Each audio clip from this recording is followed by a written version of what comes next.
bon, les Gouers. C'est un peu tôt dans le spectacle.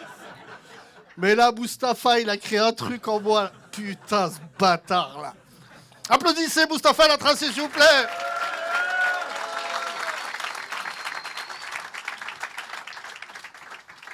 Putain, j'étais vénère. Je me suis dit, mais oui, c'est leur nom. Allume la salle, allume. Levez la main, les blancs. Levez la main. Moi, je vous appelle les blancs, pas les Gouers et tout. Les blancs. Les blancs, levez la main.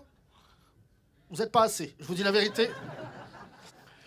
Donc, on est là ce soir, le République, c'est simple. Je fais un spectacle par mois depuis 4 mois pour chier sur le monde artistique français qui vous fait des spectacles tous les 6 mois, c'est ça, ou 2 ans. En disant, moi, avec ma meuf, c'est fini. Moi, j'ai eu le temps de divorcer 3 fois, je m'en bats les couilles.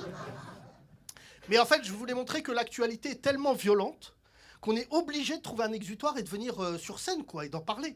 Et là, moi, mon co-auteur, Rotaillot, en un mois, là, il y a 3 semaines, je me disais, je vais être en manque ce mois-ci. Et là, en 2 semaines, blablabla. Oh là là, est-ce qu'il y a des frères musulmans? Allume la salle, allume. Pas de frères musulmans. Les blancs. Hein? Ouais, non. Alors, non, attention, rigole pas avec ça, parce que je vais devoir expliquer qu'est-ce que les frères musulmans. Parce que même moi, je suis dans le FC musulman, je n'en ai jamais vu. J'ai plus de chances de croiser un panda qu'un frère musulman. Alors, je vous explique. Les frères musulmans, c'est une assos, loi 1901, de gens qui viennent d'Égypte. Donc déjà, va trouver un Égyptien en France. Regarde, est-ce qu'il y a des Égyptiens ce soir? Mais non, évidemment. Son plombier, carreleur, c'est vraiment les Arabes, on leur parle même pas. Et donc, ils ont créé un truc qui s'appelle les frères musulmans, avec un mec qui s'appelle Bana. Pas le mec qui a fait Hulk. Lui, c'est Eric Bana, rien à voir. Bana qui est le grand-père de Tariq Ramadan. Et il a créé ça, et il voulait prendre le pouvoir et tout. Ça, c'est le truc d'Égyptiens. Nous, on est des Maghrébins. Nous, on mange, on rigole, on est heureux. Et donc, ils en ont fait un rapport. 73 pages que j'ai lu. Je m'en bats les couilles, j'ai rien lu. Que de la merde. 73 pages, j'ai feuilleté, les journalistes m'appellent. Qu'est-ce que vous en pensez? Rien, c'est un calmeuble. Je l'ai pris. Voilà, il y a ma télé dessus. Qu'est-ce que je m'en bats les couilles? Et en fait, il y a 2 oufs, parce que c'est des oufs. Ils ont rendu un rapport pour dire ils veulent introduire la charia.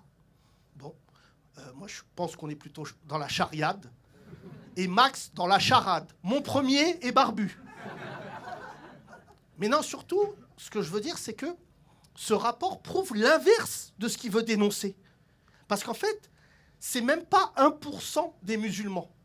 Et ce qui est fou, c'est qu'on sait toujours pas combien il y a de musulmans. Par contre, on sait que ces gens-là représentent 1% d'un truc qu'on n'a pas quantifié, qui s'appelle... Non, pas du tout. Les frères musulmans. T'as rien compris, toi? Qui s'appelle les musulmans en France. On ne sait toujours pas. On n'a pas un chiffre. À peu près. Allez-y. 10 millions là. On n'est pas. C'est pas le juste prix des musulmans. 10 millions, c'est ton dernier mot? Tu repars avec un fuego. Non. On serait 11 millions. Eh ouais. Vous le sentez. Quand vous prenez le RERD, vous sentez qu'on est nombreux quand même. Non, mais même moi, je suis musulman. Wallah, que des fois, je dis, mais on est combien, la vie de ma mère? Non, mais et je cherche des blancs. Et quand j'en trouve un, j'ai la même émotion que quand je trouve la fève dans la galette des rois. C'est vrai ou pas? Je dis, c'est marrant, j'ai le droit à la couronne. Non, on est 11 millions. Donc les frères musulmans, je vous explique, ils seraient à peu près 10 000. Et moi, ça m'intrigue. Est-ce que j'en connais? Est-ce que j'en ai déjà vu? Est-ce qu'ils font de l'urban? Je sais pas qu'est-ce qu'ils font. Il y a des frères musulmans ce soir ou pas? Est-ce que quelqu'un a déjà croisé un frère musulman? Non, c'est pas ouf. Levez la main les musulmans ce soir. Ah ouais, non, baissez, c'est beaucoup.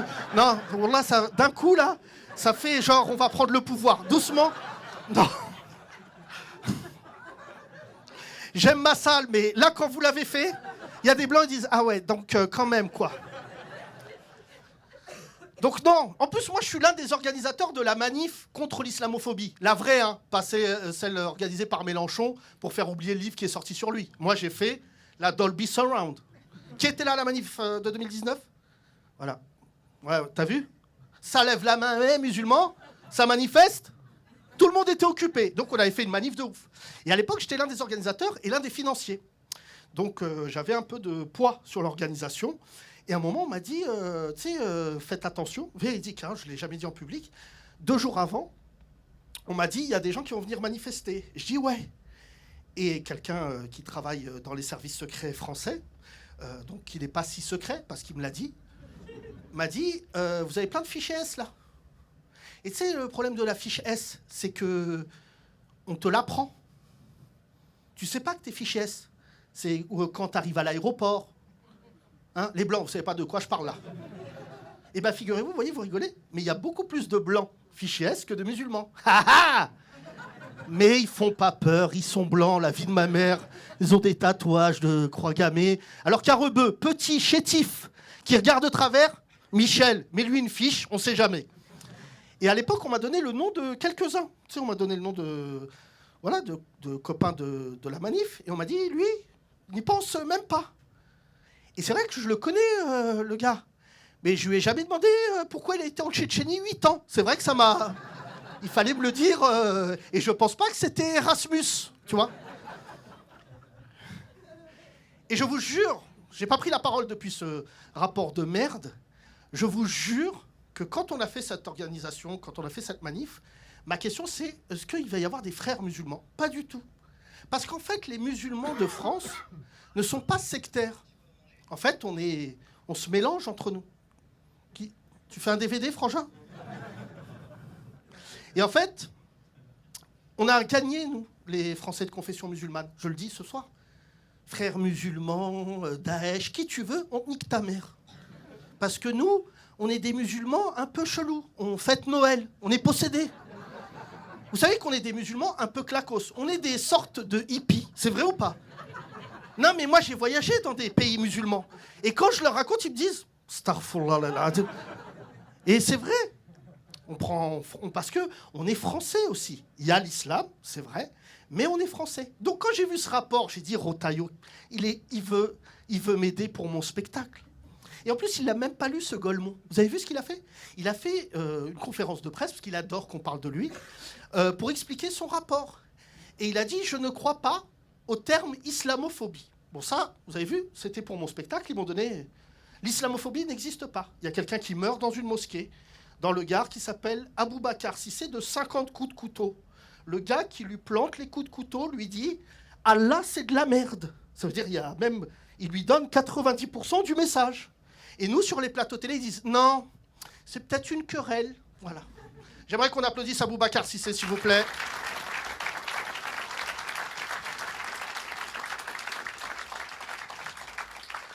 Et donc Rotaillot, dans sa conférence de presse, dit cette phrase en disant « Je n'utilise pas le terme d'islamophobie qui a été un mot inventé par les Iraniens. Pas du tout. Islamophobie, ça veut dire que t'aimes pas les musulmans. Tu vois, nuage, non, moi je dis petite boule blanche dans le ciel. » Ils veulent pas dire le mot. Et il a dit ça a été inventé par les frères musulmans. Et vous savez comment je l'ai piégé, ce tocard ? C'est que dans le rapport, il y a écrit que l'islamophobie a été citée la première fois en 1910. C'est-à-dire que les Iraniens, à l'époque, bon, ils faisaient je sais pas, ils jouaient aux échecs, ils faisaient du smurf. Mais c'est des Blancs, c'est des Gouers qui ont dit le terme islamophobie. Mais Rotaillot, vraiment, je le suis de près. Vous vous rendez pas compte pour un humoriste comme moi ? Mais comment ça me fait plaisir. Vous savez que sa femme, elle a fait un témoignage, elle a dit « Il a failli se suicider quand il a été viré du Puy du Fou. » Et là, j'ai attends, parce que c'est beaucoup d'informations d'un coup, là. Parce que être viré du Puy du Fou, déjà, quelle est la raison ? Voilà, Bruno, t'as commandé 6000 lances au lieu de 2000. Tu sais, ça doit être un motif scabreux. Bruno, pourquoi t'as pas nourri les aigles ? Il a été viré pour un truc balourd et il a voulu se suicider. Non mais, j'ai rien contre les gens qui se suicident, vous faites ce que vous voulez. Et ce qui vous attend après, je vous le dis, il fait chaud. Voilà. Mais Rotaillot qui se... Ah, j'ai dit, mais non, mais on peut pas être gouverné par ce gars. Et en plus, il prend confiance, ce bâtard-là. Ça se voit, il a changé de costard, il met plus des Céliosport, t'as vu? Et les gens, je leur dis, fais attention, Rotaillot, c'est Poulidor. Pour les gens qui sont un peu vieux dans cette salle, vous connaissez pas Poulidor. Poulidor, en fait, c'était les... Oui, les Arabes, arrêtez de faire genre, vous intéressez au vélo. Vous voyez bien que c'est des sports de blanc. Et on m'a dit, il y a de plus en plus d'Arabes et Noirs dans le cyclisme. Tu le savais, ça? Le problème, on retrouve pas le vélo. C'est ça, le problème. Ah, ça vous fait rire, les blagues racistes comme ça.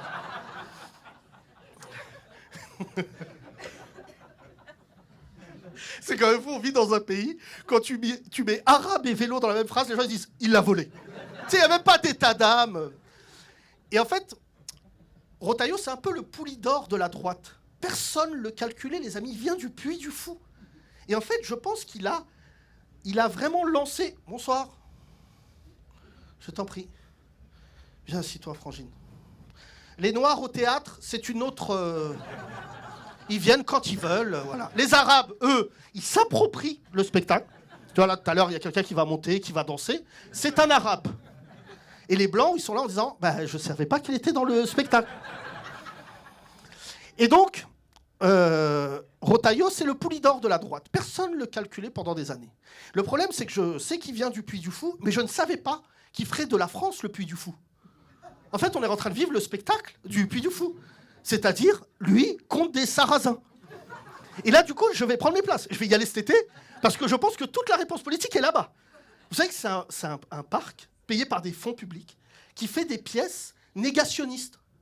Par exemple, E732, Charles Martel, il gagne. Mais il gagne genre triomphant, parce qu'on n'a jamais eu l'histoire de Charles Martel et Poitiers. Est-ce qu'il y a des gens de Poitiers? Moi, je pense que les Arabes, quand ils ont vu cette ville, ils sont partis. C'est vrai ou pas? Non, mais on avait l'une des armées les plus balèzes. Et regardez, Allah nous a sauvés. Le Futuroscope, c'est pas de la merde. Le seul parc d'attractions qui n'a jamais de nouveau manège. Non, c'est pour ça, la Rotaillot, ça va mal finir. Vous savez que j'ai été vexé de ne pas être dans le rapport? C'est ouf ou pas? Parce que ça fait quand même 10 ans que je suis le chef des frères musulmans. Voilà le chef. Donc c'est véridique, à chaque fois dans les articles, ils disent « mais la terre et tout, les frères musulmans ». Et donc moi je lis le rapport, et c'est très bizarre. C'est comme quand t'es menacé de mort. À un moment, t'es vexé qu'on te menace plus. Tu vois, par exemple, moi là, ça fait 1 mois, je sais pas ce qu'ils ont. Même pas une balle, même pas on va te baiser ta femme, rien. Parce que j'ai plus de femme, peut-être ils sont au courant. Mais là, j'ai vu le rapport, et il y avait 7 noms à la fin, j'en connais 6. C'est pas mal hein, pour l'autosportif frères musulmans. Et en fait, non, je suis plus dedans. J'ai été longtemps affilié aux frères musulmans, franchement. Et c'est comme ça maintenant qu'on t'élimine. Ce qui est marrant avec ce rapport, pour ceux qui suivent l'actualité, pourquoi c'est dangereux? C'est qu'à la base, Macron, même si je préfère Emmanuel à Macron, avait déjà lancé la notion de séparatisme. Qu'est-ce que le séparatisme? C'est assez simple. Si t'es rebeu ou renois musulman, que t'es en bas de ta cité, que tu fumes du bédo, et que tu dis « le maire, c'est un fils de pute », séparatiste. Et dorénavant, il y a entrisme. Donc ça, c'est quoi? C'est qu'en fait, si t'es rebeu et t'es renois, et t'es musulman, et que t'es sorti de ta cité, et que tu réussis dans la vie, et que t'es ambitieux, entrisme. Donc en fait, c'est 2 faces d'une même pièce. C'est-à-dire que les musulmans, dorénavant, on peut ni être ambitieux, ni être à la cité tranquille. Et c'est ça, le vice de Rotaillot. C'est d'en mettre une si permanente et un climat de suspicion sur les musulmans. Et Dieu merci, il y a notre frère, le Hajj de Villepin, qui...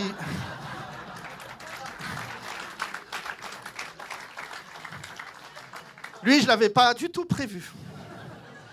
Il m'a fait manifester le CPE. C'était ma première émotion politique. Il revient 20 ans après. Il connaît des sourates. Vous l'avez vu en ce moment à la télé? Moi, je le regarde. Je me dis, oh là, que je ne savais pas. Un coming out musulman.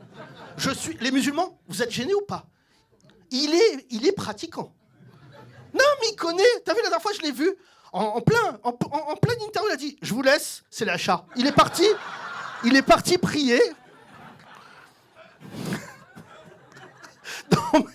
Non, mais c'est là que vous voyez à quel point les musulmans, on est un électorat très volage. Dernières élections, Mélenchon. Ouais, Mélenchon, on est avec lui, il a dit, ouais, les musulmans, on les respecte pas. Tous, il y a plein de gens, ils ont voté pour lui. Là, Villepin, il arrive. C'est pas que c'est l'opposé. Ils sont même pas... Tous. T'as vu les Arabes? Les Arabes et Noirs, un peuple de suiveurs. Yallah, de Villepin. Il a dit que l'islam, il y a 5 piliers. C'est nous, il nous faut pas grand-chose. Non, mais de Villepin, on lui parle... Même lui, t'as vu? On a dit c'est un frère musulman. Mais qu'est-ce que c'est que ce collectif-là? Mais on recrute large. Non, les frères musulmans, là, franchement, je crois que même ceux d'Égypte, ils vont dire « Vous faites n'importe quoi ». Non, il faut connaître l'histoire pour être humoriste, et il faut connaître l'histoire pour faire de la politique. Les frères musulmans ont été très longtemps décriés en Égypte par un homme politique de premier plan qui s'appelait Nasser, qui leur avait fait la zermie. Nasser faisait des interviews, je vous conseille, c'était le président de l'Égypte, hein. Il y en a, ils pensent que c'est l'arrière-gauche d'Arsenal, c'est mongol. Et il faisait des interviews dans les années 50 où il se moquait d'eux. Il disait, ouais, c'est des arriérés. Aucun journaliste français n'est allé chercher ces images. Nasser, il disait, mais c'est des arriérés. Donc s'il l'a dit en 1950, je crois que c'est toujours valable en 2025. Et c'est pour ça, là, de Villepin, c'est assez intéressant. Tu vois? C'est-à-dire que Macron, il a niqué le concept d'être jeune en politique. Là, on veut des grabataires, des yeuves. On veut des vrais cheveux blancs. Donc, peut-être, Édouard Philippe, il a une chance. Parce que là, il est encore en mode dalmatien. Mais... Putain, je comprends. Un jour, il a une barbe blanche. Le lendemain, c'est noir. Qu'est-ce que tu fais? Mais qu'est-ce que tu fais? Non.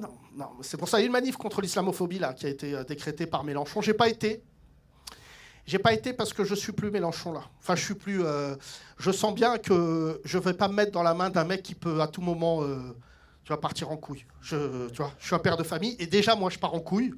Je veux pas... Donc, je dis à chaque fois à Mélenchon et ses copains, laisse l'islam, laisse la Palestine. C'est des trucs pour les grands garçons, ça.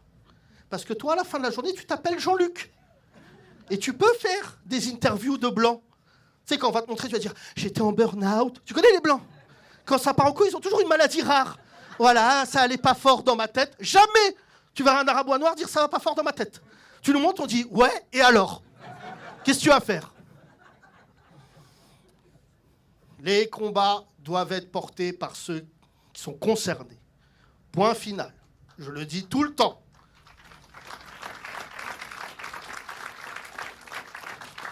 Mais oui, mais le problème, c'est quand je dis des phrases comme ça, derrière, on m'envoie des textos. Et on me dit, bah organise une manif. Pas du tout. Vous ne trouvez pas que j'ai assez de problèmes? J'ai du sursis déjà. Là, il me reste 4 mois. Je vais calme. Tu sais, tout à l'heure, un taxi, il m'a dit, t'as grossi. Calme, tranquille. On se verra dans 4 mois, je vais te niquer ta mère, mais là...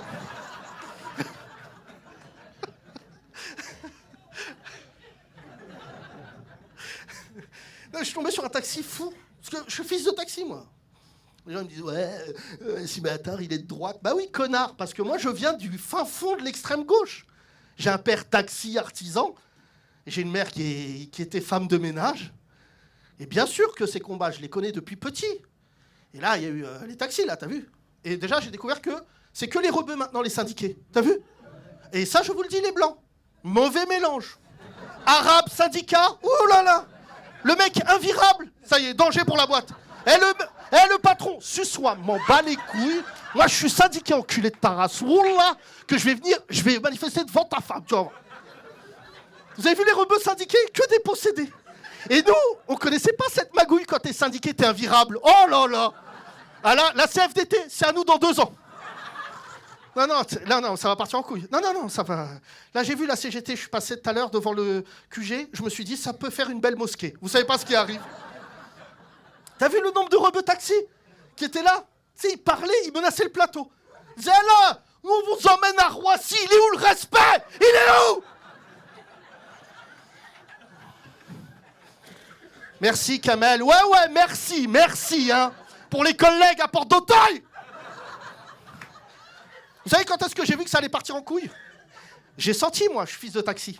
Je prends beaucoup le taxi. Je prends pas le Uber à cause de mon père. Je vous jure, mon père, il m'a fait jurer de jamais prendre de Uber. Donc je le dis, je le prends des fois en cachette, j'ai l'impression de fumer de la drogue. Et je prends souvent le taxi. Et là, je suis tombé sur un taxi, ouf, un rebeu, évidemment. Et il me reconnaît, il me dit « Attard !» Je dis « C'est Bellatar ». Il me dit « Attard !» Et il parlait seul, comme ça. Je dis « Bah, Sainte-Anne, vous le cherchez, non ? Allô, Sainte-Anne ?» Il me disait « Attard !» Tous les frérots, je disais « Frangin, déjà, c'est Yacine, écris pas « Attard !» Et d'un coup, il s'est calmé, parce que moi, je connais les rebeux, parce que je fais partie de ce peuple. Et je vois très bien quand il y a un ouf, tu sais, qu'il y a le regard de ton cousin au bled, comment il faut le manager. Il dit, oh là, j'aime bien prendre des gens connus et tout, j'aime bien. Ouais, ok. Et là, il m'a dit ça, sur la tête de mes enfants, il m'a dit cette phrase, il me dit, la dernière fois, j'ai pris l'autre, le Renoir, là, long. Donc là, on est au sommet du racisme. Et là, parce que moi, ça va pas fort, je rentre dans son jeu. Je dis, Omar Sy, un qui est-ce raciste ? Je cite plein de noms de Renois, Lilian Thuram. Et là, il me dit, Mohamed Silla. Je dis, non, ça, c'est l'arrière-gauche de Brest. J'ai dit, Ahmed Silla. Il me dit, oh, je l'ai pris la dernière fois. Et il me faisait pas de blague, je l'ai sorti. Bah non. En fait, tu as piégé un humoriste. Et tu devais lui dire, raconte l'histoire de la pute et du chat. Possédé. C'est pour ça, moi, j'ai pas peur des racistes. Je le dis à chaque spectacle. Mais wallah, vous connaissez pas notre effectif. On a beaucoup de gens, ça va pas fort. Non, mais il y a des gens, ils marchent avec des sacs à dos et ils disent, Allah, t'es où Allah ? Voilà, ceux-là. Ils sont dans une gare RER, ça va pas fort. J'ai amené mon fils à Euro Disney parce qu'il est métis. Et son côté blanc fait que je fais des activités de guerre. Comme aller à Euro Disney. Donc je l'amène à Euro Disney, on y va et tout, et je prends ce truc-là, le RER A, qu'on pourrait renommer RER Allah. Ça faisait très longtemps que je n'avais pas pris ce moyen de locomotion. Fallait prévenir. Un rebeu qui monte, oh, seul. Et ça, ce que j'aime pas, je le dis tout de suite, c'est que les Blancs ont commencé à me regarder. En mode... Vous connaissez ce regard ? Quand toute la rame dit « Tu dois parler son langage ». Et donc, les rebelles et Renois, vous me dites si j'ai tort ou pas, s'installe un jeu de regard avec le possédé. Et tout est en Wi-Fi. Et là, je le regarde. Et là, il me regarde et dit « Salam ». Donc là, déjà... La rame est un peu gênée que, soudainement, on ait islamisé ce moyen de locomotion. Je regarde, il me reste 6 stations. Et je me dis, mais attends, lui, il descend où, déjà ? Est-ce qu'il va à Euro Disney seul ? Est-ce que je vais le voir dans l'après-midi avec une tête de Mickey ? Et là, il est là et il rappe. Et il rappe un texte que je connais. Il rappe Kerry. Donc Kerry James se retrouve dans l'embrouille, il ne sait pas. Et là, d'un coup, il dit « Hardcore comme reconnaître ses torts !»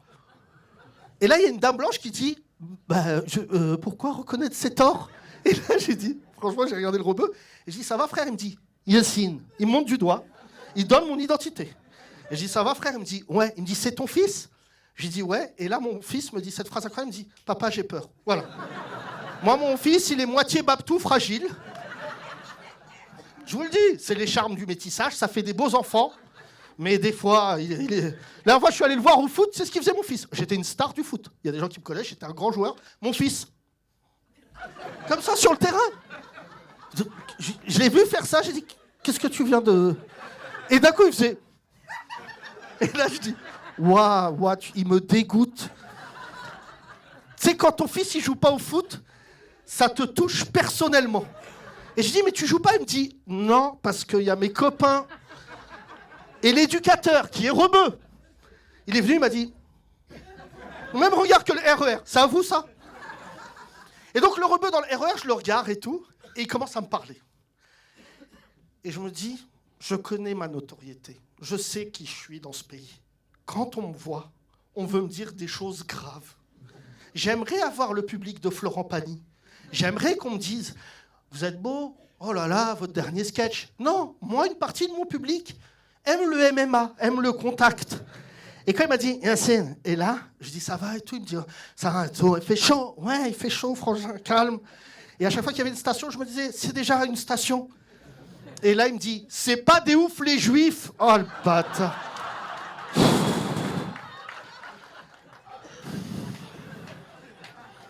C'était vraiment le truc à pas dire.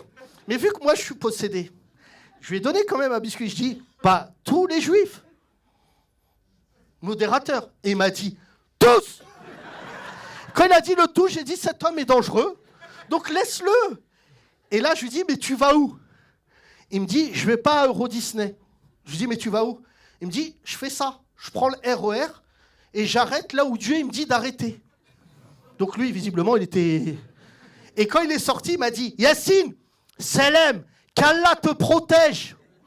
Donc là, mon fils, il était là, il me disait, mais quand on dit, mon fils, il a 10 ans, donc il commence à comprendre les trucs, et il m'a dit, papa, lui, il est musulman comme nous. C'est-à-dire, mon fils, il a 10 ans, il comprend qu'il y a un BEP islam. Non, moi, je suis musulman, voilà, je suis musulman, ça ne vous regarde pas. J'ai une pratique rigoliste. Ça veut dire c'est drôle comment je pratique. Parce que là, je suis arrivé dans un niveau de l'islam. Je prie, des fois j'arrête et tout, que Dieu me pardonne. Mais mes filles, elles ont 18 et 19. Et elles sont en mode islam, c'est première de la classe. Ça écoute podcast islam et tout. Et ma fille Inès, la deuxième, elle me parle comme l'oncle alcoolique qu'on a chez les musulmans. Tu connais ça? C'est-à-dire quand elles vont prier, elles me disent « Papa, peut-être que tu veux venir avec nous ?»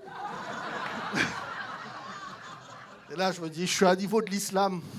Elles me disent, mais c'est ton choix, papa. C'est vraiment...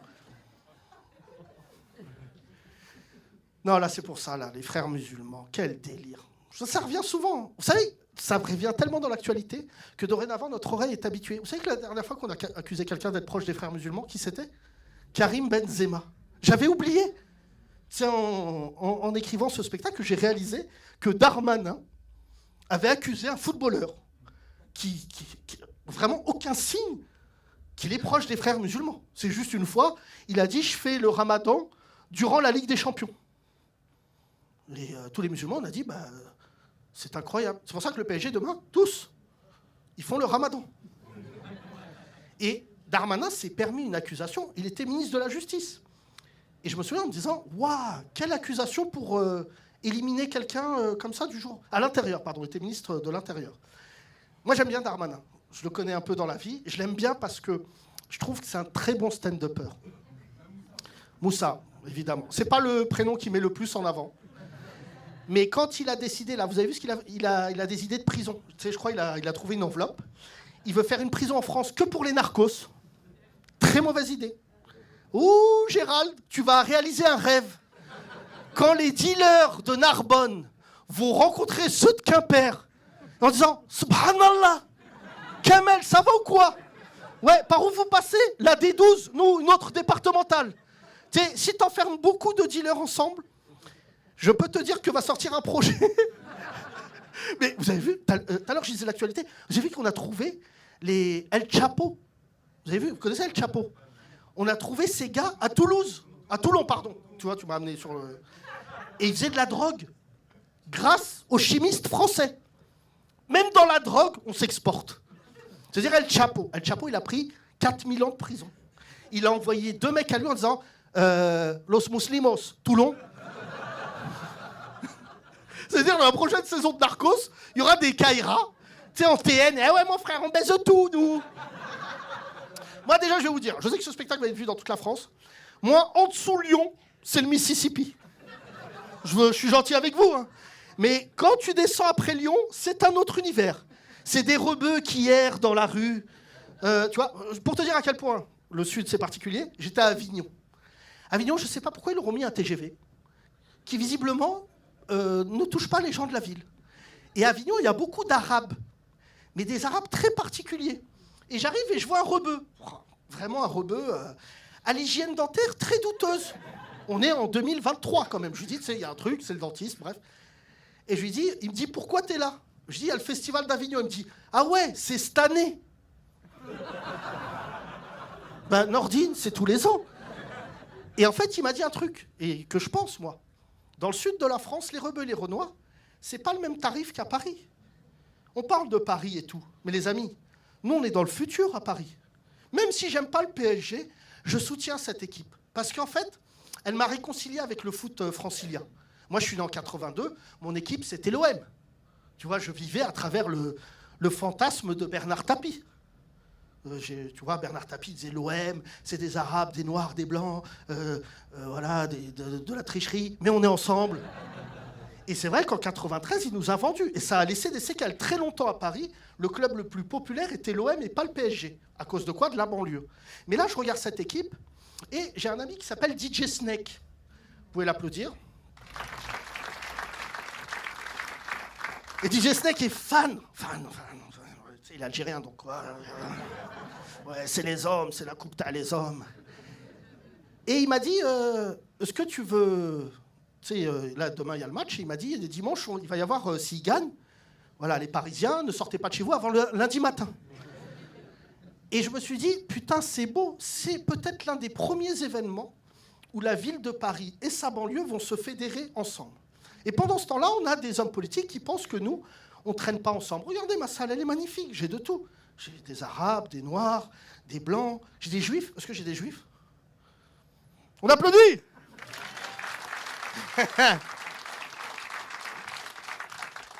Pour ceux qui suivent les réseaux, vous l'avez reconnu. C'est un juif de compétition. C'est le rabbin Émile Ackerman. Est-ce que vous pouvez applaudir mon ami?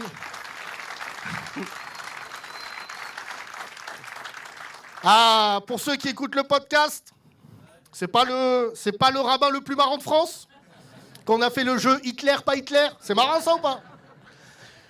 Émile Ackerman, c'est vraiment mon frère. Je l'aime d'amour. On se connaît depuis longtemps parce que les deux, on était dans des sauces. Mais ce qui m'a fait gaulerie, là, pourquoi? C'est vraiment mon frère et tout. Là, il va rentrer parce que c'est Shabbat. Vous connaissez... il se transforme en loup-garou, il faut qu'il parte et tout. Moi, j'ai jamais compris cette tradition. Je traîne avec des juifs depuis que je suis né. Jamais il y en a un, il m'a expliqué. Je sais juste que... il se transforme. Et Émile, des fois, on déjeune ensemble parce que je dois lui mettre sa rouste à FIFA. Tu vois, il faut bien un truc où ils comprennent que les Arabes, ils dominent. Donc je le fais jouer à FIFA. Après, sur les armes, il est plus fort que moi. Donc il vient, quand il mange à la maison, on commande Beddin. Tac. C'est parce que c'est Beddin. Bah ouais, c'est quoi? Kasher. Et c'est casse-couille. Et c'est pas bon quand je commande. Il n'y a pas de saveur. Pardon, parce que je pourrais être accusé d'antisémitisme. Mais quand je commande, je te le dis en public, quand on commande ton manger, il n'y a pas de goût. Autant manger du haram et avoir des saveurs. On mange du sable, la tête de haut, on mange du sable. Mais vu que c'est un rabbin, bon bah voilà. Et frère, quand il livre Beddin, Deliveroo, il y a des cadenas sur le sac et tout. Et donc, la dernière fois, on discutait de ça. Et Émile est vraiment quelqu'un de sain. Vraiment, je vous le dis, il défend. Il défend ce qui est défendable, tu vois. Et on a des désaccords des fois, mais en tout cas, en l'occurrence, on est d'accord sur pas mal de choses. Et ce qui m'a fait chialer de rire, c'est pour ça que je lui ai demandé de venir ce soir au spectacle, c'est quand il y a le rapport des frères musulmans, ils l'ont mis avec nous. Même lui, qui est rabbin, il s'est mangé un tweet, il est avec les frères musulmans. Je dis, ah ben là, on applaudit.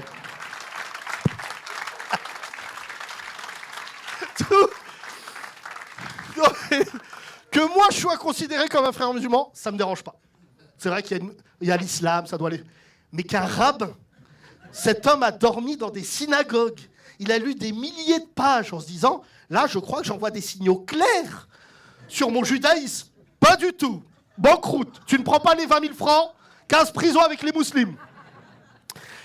C'est d'ailleurs marrant parce que la personne qui l'a blâmé en public, c'est celle qui a fait le rapport en cachette. Elle s'appelle Florence FBB, Blacker. Et en fait, elle est financée par un homme qui s'appelle Sterrin. Je le dis pour une partie du public, vous n'êtes pas au courant. Sterrin, c'est un milliardaire qui, dorénavant, est rentré encore plus à droite que Bolloré dans les médias. Et il a fait fortune avec les Smartbox. Tu connais, Frangin, les Smartbox? Ce truc de feignant, quand tu sais pas quoi offrir à Noël, et que tu es en caisse et tu dis « Ah bah tiens, je vais les envoyer de Château-Chinon. » Bah voilà. Et en fait, on ne savait pas qu'on finançait l'un des projets politiques les plus violents qu'on ait eu à combattre. Bolloré, ça va mal se finir. Je le dis ici, ça va mal se finir. C'est pour ça que j'envoie un signal très clair aux Arabes et aux Noirs, ce qu'il en reste, qui travaillent pour le groupe Bolloré. On vous voit faire. On vous voit faire vos films, vos émissions. Et à un moment, quand ça va chauffer, on viendra vous demander pourquoi vous avez travaillé là. Sterrin, c'est plus pernicieux. Il est plus extrémiste que Bolloré.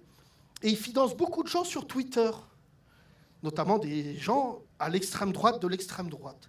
Et c'est pour ça que le rapport est sorti. C'est que ces gens-là, dorénavant, l'extrême droite, quand ils sont dans la rue, mesdames et messieurs, avec des chaînes, on va taper des Arabes, c'est pas vrai, ils vont pas le faire. Par contre, quand ils trouvent leur modèle économique et que dans leur chambre, ils passent leur vie à envoyer des tweets sur des musulmans, là, ça devient dangereux.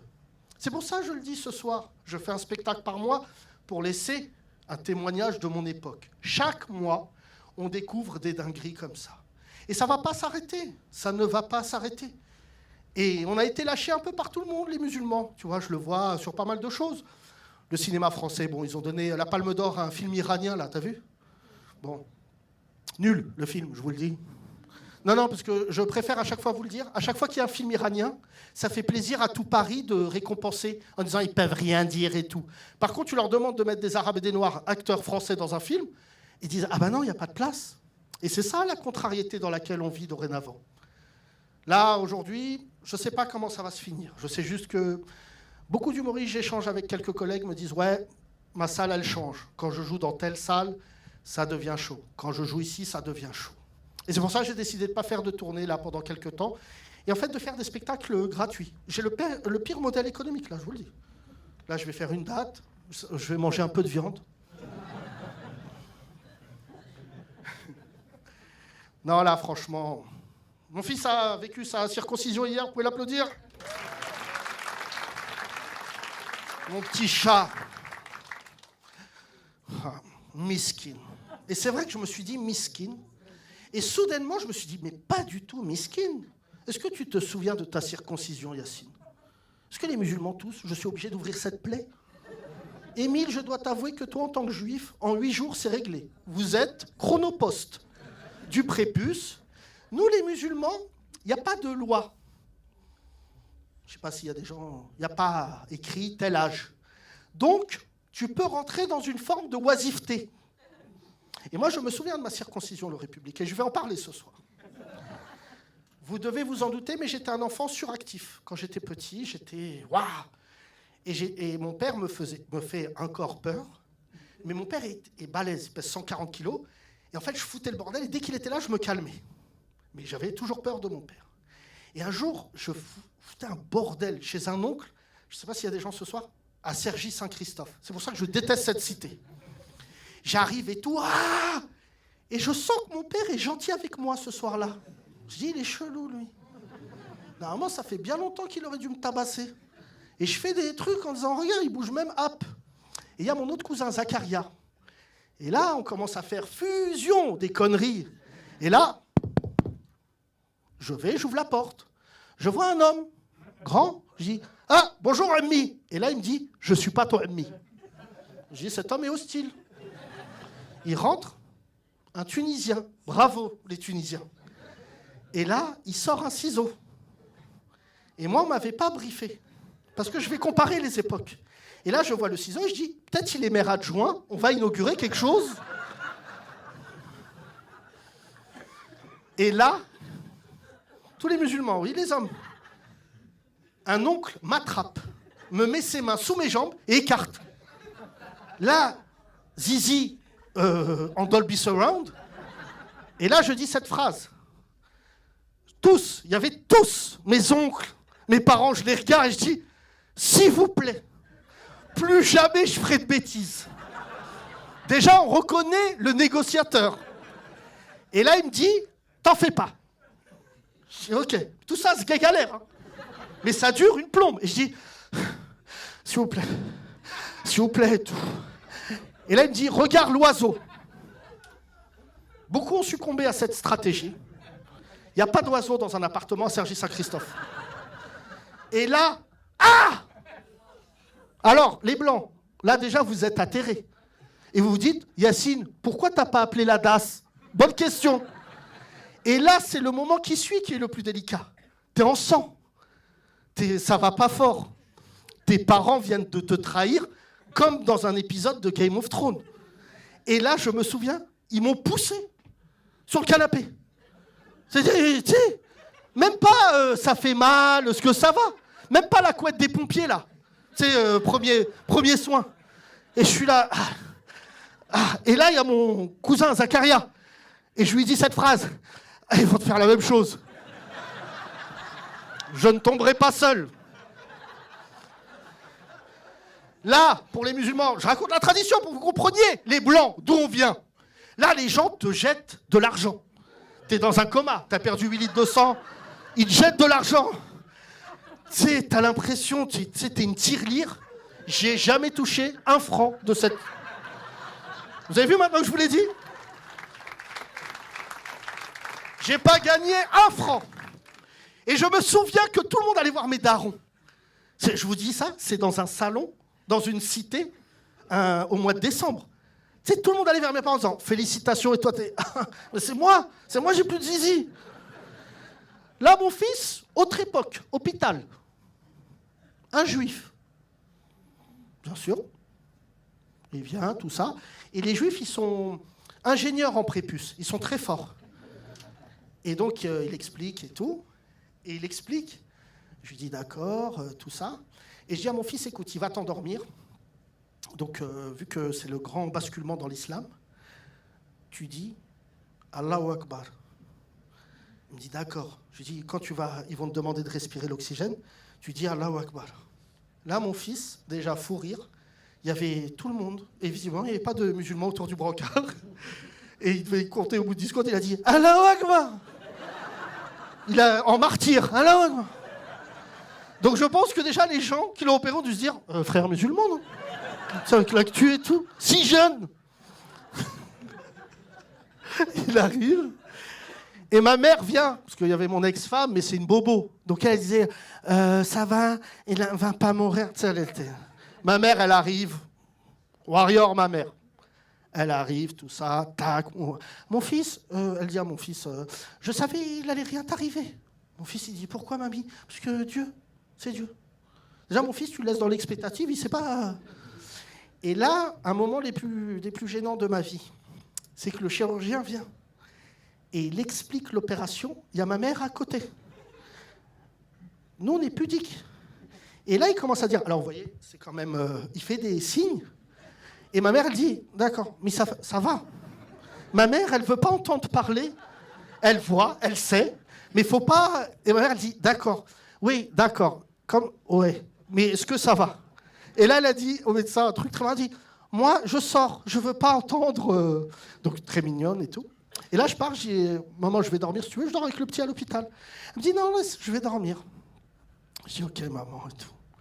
Le lendemain, je viens, le matin, et je vois ma mère et tout, elle n'a pas bien dormi et tout. Et je dis, ça va? Elle me dit, non, je n'ai pas bien dormi et tout. Moi, je connais ma mère. Je sais, il s'est passé quelque chose dans la nuit. Je dis, mais mon fils, ça va? Elle me dit, ouais, ça va et tout. Mais moi, il m'est arrivé un truc. Elle me dit, je te dis, mais Hendek, t'en parles à ton spectacle. Donc, je vous raconte. Ma mère, elle a une espèce de lit de camp de l'hôpital, là. Elle s'est allongée, d'accord, à 23h. Il s'est replié sur elle. Donc, elle était femme sandwich. Et elle n'arrivait pas à appeler l'infirmière.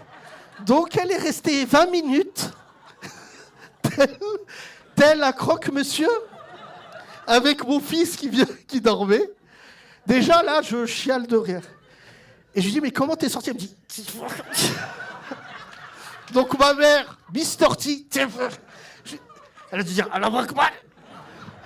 Et elle me dit, là, je me suis assise au bord du lit. J'ai pleuré. Et j'ai rigolé parce que je me suis dit, c'est sûr, toi et ton père, vous allez faire des blagues. Et là, ma mère, c'est là où j'ai gaulerie. C'est que, tu sais, ça m'a fait de la peine. Elle avait des courbatures et tout. Et tu sais, ça c'est... Et d'imaginer ma mère comme ça. Et elle m'a dit une phrase, j'ai chialé de rire. Elle me dit, t'as payé pour le lit?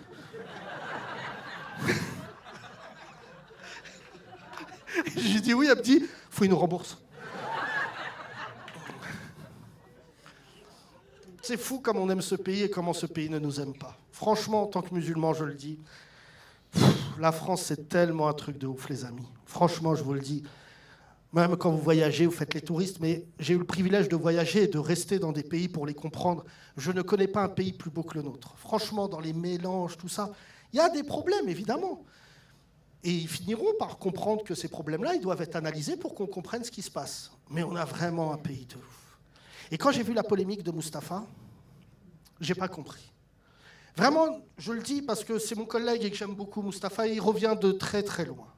Le mot gouer n'est pas péjoratif. Je vous le dis ce soir. Le mot gouer est utilisé par nos mamans, nos papas. C'est juste la qualification pour parler des Blancs. On dit par exemple aussi Nsara. Mais Nsara, c'est plus particulièrement les Français. Mais le gouer, c'est les Blancs. Et j'ai vu que Mustapha s'est mangé une vraie sauce. Là, ils sont sur ses côtes. Je ne vous cache pas que moi, ça me fait des vacances. Et les mecs qui étaient allés devant le Bataclan l'année dernière pour manifester sont allés devant sa salle. En disant, Mustapha El Atrassi, rémigration. Je vous explique, les faf. Si vous regardez ce spectacle, votre truc de nous rémigrer, déjà, ça ne marche pas. Déjà, tu ne vas rien rémigrer du tout. Et Mustapha ne joue pas très loin de chez moi. Il joue à Place Clichy. Et donc, il y avait 5 pseudo-faf là, qui étaient là, t'inquiète, avec des fumigènes, donc tout ça. Et je me disais, mais déjà, ces gamins, ils sont inconscients, ces faf. Parce que ça aurait pu très mal tourner. Et surtout, ce que je me suis dit, c'est que vous ne connaissez pas Mustapha. Moi, je le connais. Vous avez trouvé un client à la hauteur de vos ambitions. Mustapha remplit toutes ses salles en 3 jours. C'est devenu Jay-Z. Vous le suivez sur Instagram? Donc, je suis allé voir son Instagram. Lui, il aime bien provoquer Mustapha.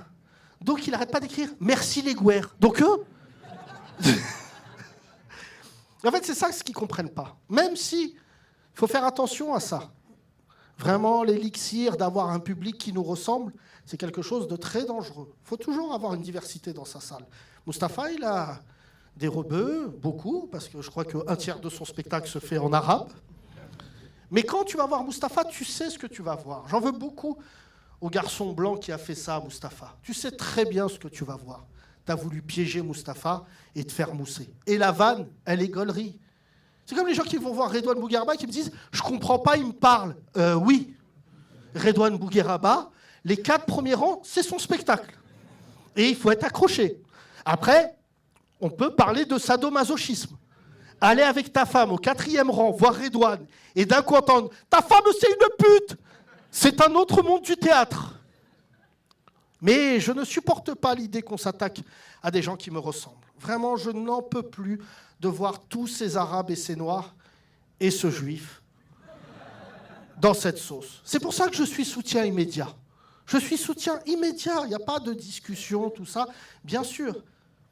Malheureusement, cette guerre entre Israël et Palestine, si tant est que ça soit une guerre, a pris une tournure tragique. Même les plus proches avec qui j'en parle. Maintenant qu'il y a les beaux jours, ça va moins manifester, je vous le dis. Nous, on est liés au soleil. Et là, je vois cette guerre qui est allée dans un endroit où j'aurais jamais cru qu'elle puisse aller. Franchement, même Netanyahou, je ne sais même plus comment le vanner, comment... Il n'y a même plus de vanne. C'est très gênant pour un humoriste. Quand tu prends un cas, tu te dis, il faut que je trouve l'angle, il n'y a pas d'angle. Eux, ils ont des angles pour tirer sur des écoles avec des enfants dedans. Moi, je n'ai pas d'angle pour vanner Netanyahou et son gouvernement. Et là, Macron, il est revenu dans le game. Il a dit, je vais reconnaître la Palestine. Et là, il a donné une date. Et là, c'est chaud. Il a dit, courant juin. Et là, tous les musulmans disent, fais gaffe, il n'y a que 30 jours. Pas... Et là, ça commence à être intéressant. Parce que si la France reconnaît la Palestine, alors d'autres pays vont être obligés de reconnaître la Palestine. Et je le demande ce soir, vraiment, je parle à longueur de temps. Beaucoup de Juifs sont contrariés par ce qui se passe. Beaucoup sont devenus fous, ça je dis la vérité. J'ai vu qu'ils ont fait une récompense, vous avez vu, une soirée. Je sais pas comment ça s'appelle, les Israël Hot d'or, je sais pas quoi, là, où ils ont récompensé les gens qui parlent le mieux d'Israël. Donc vraiment, c'était une cérémonie assez spéciale. Et je me suis dit, est-ce que nous, musulmans, déjà, vous m'avez vu, arrête la phrase là, déjà, nous, se réunir dans une salle, déjà, c'est compliqué. Mais vous imaginez si je faisais une cérémonie qui s'appelle les Muslims Hot d'or, et je dis, merci Kamel d'Alliance Ethnique, d'avoir parlé gentiment des musulmans. Non. Et vraiment, sur ça, je me dis, il faut qu'on avance là-dessus. Et aujourd'hui, j'ai vécu quelque chose. Quand vous me demandez comment j'écris mon spectacle, je vais vous expliquer comment j'écris. Aujourd'hui, j'étais à un enterrement d'une dame qui est ma voisine. J'habite Montmartre depuis maintenant plus de 10 ans. Et Montmartre, c'est vraiment un esprit de village. Peut-être parce que c'est très cher. Et tout le monde se connaît. Il y a les gens qui viennent le week-end faire une photo chez Amélie Poulain, mais tout le monde se connaît. Les primeurs sont tunisiens, le 8 à 8 est tunisien, le vendeur de poulet est tunisien, voilà.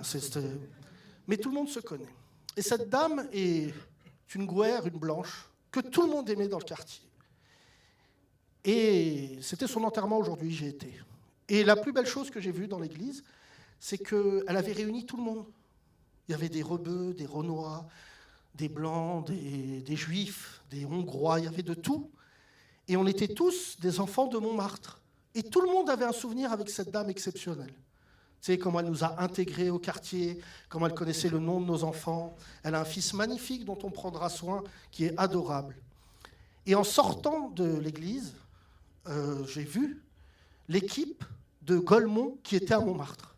J'ai vu un rebeu, d'accord, qui était à l'enterrement, devant l'église, en train de travailler avec son ordi. Et il m'a dit une phrase que seuls les rebeux peuvent comprendre. Il m'a dit, je dis, mais pourquoi tu sors ton ordi? Il me dit, parce que dans l'église, il n'y a pas le Wi-Fi. Non, mais... Et d'un coup, je me suis dit, mesdames et messieurs, c'est ça mon pays. C'est ça mon pays. C'est que quand quelqu'un meurt, il n'y a plus de rebeux, de renois, de blancs, de juifs, de ce que tu veux. Nous sommes juste français. Merci, bonne soirée.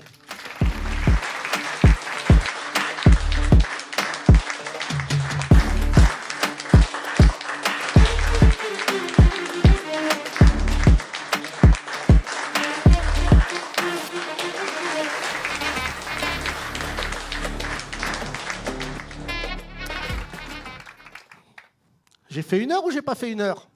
Pour les habitués, alors, hein? Il reste un spectacle, je vais le faire dans 1 mois. Prenez vos places rapidement. Ça sera le dernier de mes revues de presse. Après, je ne vais plus prendre la parole sur scène pendant 6 mois. Et j'écrirai un truc un peu plus costaud, un peu plus produit. Parce que là, vraiment, c'est le plaisir déjà d'être dans la salle du République. Vous pouvez l'applaudir, s'il vous plaît. Qui est une salle qui appartient, pour ceux qui ne le savent pas, au comte de Boudarbala. Voilà, n'applaudissez pas cet individu. C'est ce qu'il m'a fait il y a 3 jours. Vous voulez voir comment les Kabyles ils sont possédés? Tu sais, vous connaissez ma relation avec lui. C'est-à-dire que tout le temps, c'est la bagarre. C'est vraiment comme 2 frères. Mais il est possédé, lui. C'est un Kabyle. Il y a des Kabyles ce soir. Vous savez ce qu'il m'a fait il y a 3 jours? Vous êtes prêts, les Kabyles? Il m'appelle. Je vois 22h28. Bon. Allô? Ouais. Et là, il me dit, comment je suis un mec gaulerie. Mais il s'autosuce devant moi. Et je dis, tu m'appelles pour ça? Il me dit, oh, comment t'aimerais être gaulerie comme moi? Ah là là, qu'est-ce que je... Oh, je me regarde là. Il se regardait. Non mais il faut être possédé pour se regarder en spectacle et se trouver marrant. Et je lui dis, mais ça va? Il me dit, non, ça va. Attends, je te rappelle. Donc il raccroche. 2 jours après, 10h12, je suis toujours gaulerie. Fou! Donc, c'est chez lui ici, c'est son théâtre. Et vraiment, Samy, on a commencé ensemble, on a rigolé. Le reste de la conversation est quand même très marrant. On a commencé à 5. Enfin, 5. Il y avait Thomas Njijol, Fabrice Eboué, Samy le comte de Boudarbala, moi, Patson. Voilà, on était une petite bande. Et en fait, Samy m'a dit un truc et tout, parce qu'il est toujours en train d'écrire, parce que c'est un Kabyle. Et les Kabyles, en force de travail, je crois qu'ils combattent dans la Ligue des Chinois. Et Samy est toujours en train d'écrire un spectacle. Je ne sais pas pour qui il joue, mais il joue et il me dit, mais gars, ça fait 20 ans qu'on est là. Il me dit, tu te rends compte que ça fait 20 ans qu'on fait des vannes? Et il me dit, ça serait bien qu'on soit pas marrant 1 an. Et je me disais, ouais, c'est vraiment comme spectacle. Donc vraiment, vous pouvez applaudir Samy et sa famille, c'est eux qui gèrent ici. J'aimerais qu'on remercie mon équipe de ma boîte de prod, Zina Prod, s'il vous plaît. Dame Charlotte et Stéphanie, vous pouvez les applaudir. Je vois des gens que je n'ai pas vus depuis des années. J'ai un couple d'amis qui sont là, mesdames et messieurs. C'est Alexis Corbière et Raquel Garrido, vous pouvez les applaudir. Eux aussi qui font partie de Frères Musulmans. Eux, dès le début, c'est des membres fondateurs. Vous savez, Raquel, c'est vraiment, et Alexis, c'est vraiment des gens que j'aime beaucoup. Vraiment, on se voit souvent et tout. Comme ça, vous dites, ah ouais, c'est quoi son réseau? Je suis plus souvent chez eux qu'à l'Élysée. Hein. Mais c'est vrai que je gagne beaucoup d'argent. Et donc, en allant chez eux, je passe dans une boucherie à Bagnolet qui s'appelle les Mordus de Viande, qui est le caviar des musulmans. Qui connaît les Mordus de Viande? Les musulmans. Vous ratez le sandwich de l'année. Après, en termes de régime, il faut direct aller chez Fitness Park. Et donc, souvent, quand on parle politique, on parle de ça et tout. Et Raquel, on parle beaucoup de politique. Et elle a un truc, c'est que dès que tu n'es pas d'accord avec elle au téléphone, elle dit « Allez, salut !» Elle raccroche. C'est-à-dire, des fois, je lui donne des arguments de ouf. Elle me dit « Mais tu es tellement de droite. Tu es de droite. Tu t'oublies, Yacine. » Je dis « Mais oui !» Mais moi, les gens, ils disent « Oui, il est de droite. » Pas du tout. Moi, je suis au centre. Vraiment. J'ai des valeurs d'extrême gauche, j'aime le partage, j'aime quand il y a un mec qui vient, j'aime lui donner la moitié de mon sandwich, je m'en bats les couilles. Mais quel plaisir de ne plus manger Leader Price. C'est vrai ou pas? Non mais c'est pour ça que les politiques ne peuvent pas comprendre. Quand tu as mangé Leader Price pendant des années comme moi, et c'est alhamdoulilah, très bonnes années, quand tu prends un 4 quarts et que tu le jettes dans l'océan et que l'océan rentre dans ce 4 quarts, je pourrais faire tous les ingrédients. Mais je ne veux pas faire pleurer. C'était les meilleures années. Par exemple, je vais vous dire, c'est très chelou ce que je vais dire. J'ai aucun produit Leader Price chez moi. Je ne fais jamais les courses et tout. Je crois que je suis le client Gold Deliveroo. Je parle indien pour te dire comment je commande.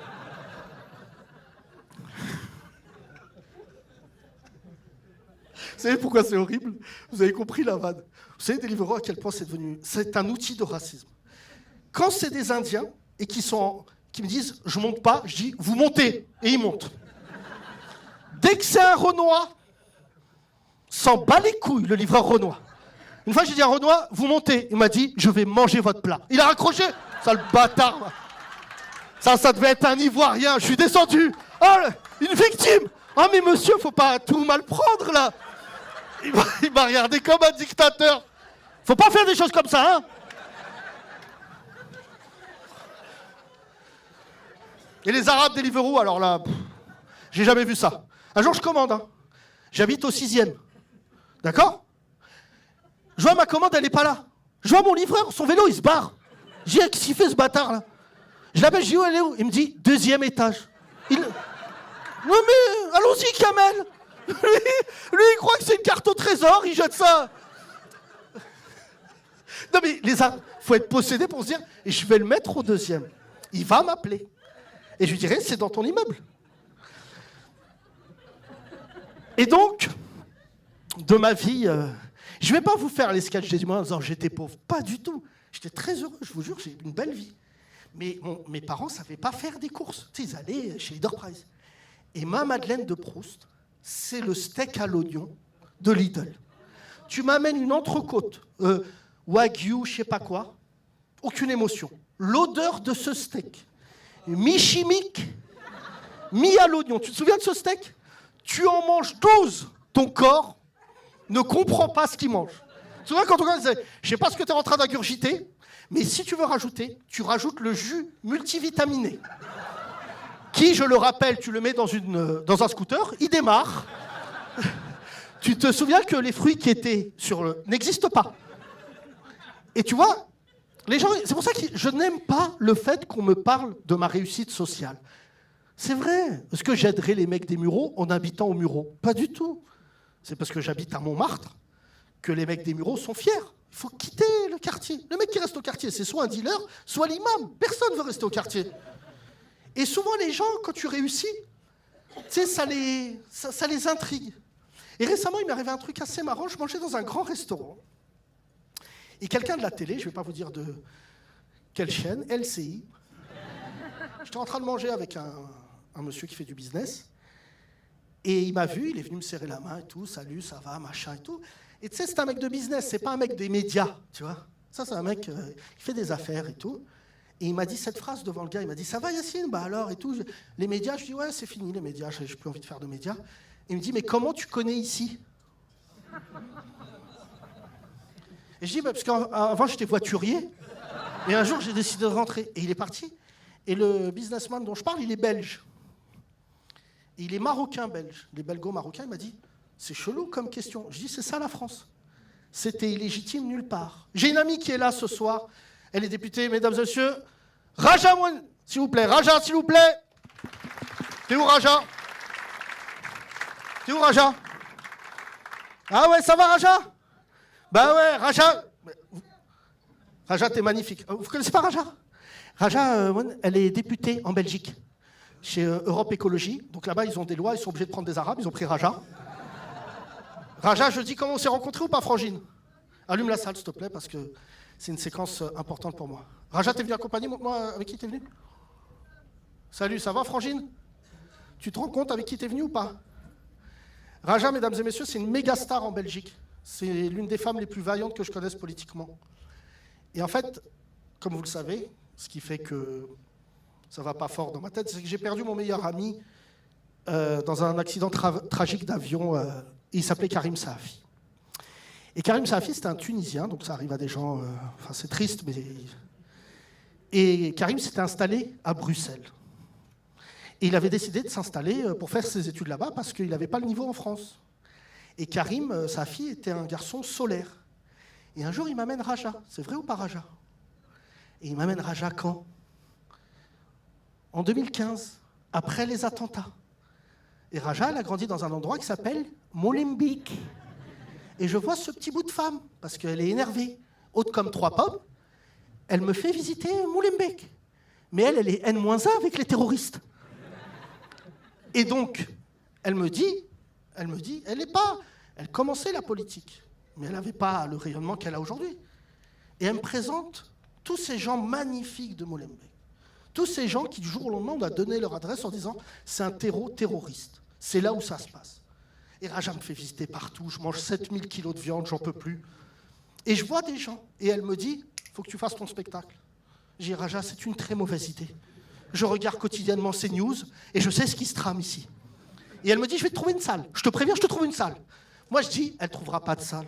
Personne ne trouve une salle en 2 jours. » Elle trouve une salle en 2 heures. Je suis consterné. Et Raja et moi, on est liés à vie pour ça. C'est pour ça que je peux pleurer. C'est que pendant plusieurs années, j'ai joué au centre maritime de Molenbeek. N'est-ce pas, ma Raja? Et je jouais devant les habitants de Molenbeek pour 0 €. C'est important de le dire, parce que c'était le deal avec Raja. Il fallait qu'on prenne l'argent au Gouer. Et je vais vous dire quelque chose, pourquoi c'est très important. Raja, tu es dans mon cœur à vie. C'est que Molenbeek, les amis, c'est dans Bruxelles. C'est pas une ville à côté, c'est comme si tu disais un arrondissement. Et il y a juste un petit pont qui t'amène des autres communes à Molenbeek. Et quand j'ai joué à Molenbeek, le premier soir, j'étais très ému. Mon meilleur ami à l'époque était là. Et quand je suis sorti de scène, c'est la première fois que j'étais très groggy. Il y avait des gens qui pleuraient. Tu te souviens, Raja? Des gens qui me disaient « ouais, j'ai pas rigolé depuis 3 mois ». Ça m'avait beaucoup bouleversé. Et il y a un blanc qui est venu, un Gouer, et il m'a serré la main, il m'a dit « j'avais jamais traversé le pont ». Bonne soirée, le République, prenez soin de vous.